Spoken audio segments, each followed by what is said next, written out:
যে জিনিসটা যতটা দৃষ্টিনন্দন তার প্রতি মানুষের আকর্ষণও তত বেশি। এই যে টেপ টেনিস মাঠের বাহ্যিক সৌন্দর্য দেখছেন, এটাই কিন্তু ভক্ত সমর্থকদের মাঠে টানতে গুরুত্বপূর্ণ ভূমিকা রাখে।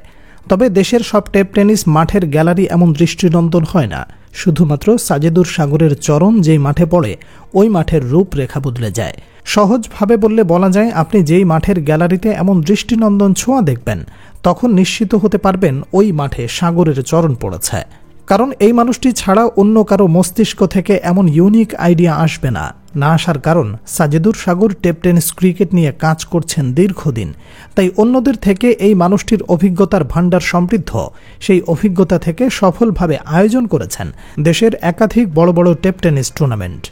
সেই সাথে কিভাবে টেপ টেনিসের টুর্নামেন্ট এবং টেপ টেনিস ক্রিকেটকে মানসম্মত একটা পর্যায়ে দাঁড় করানো যায়, তা নিয়ে রয়েছে সাগরের বিশদ পরিকল্পনা।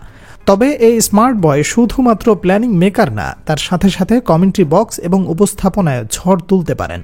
তাই বলা যায়, আপনার টুর্নামেন্টের সৌন্দর্য বৃদ্ধির সাথে আকর্ষণীয় করে তুলতে স্মরণ করতে পারেন 22 গজের বাইরের অলরাউন্ডার সাজেদুর সাগরকে।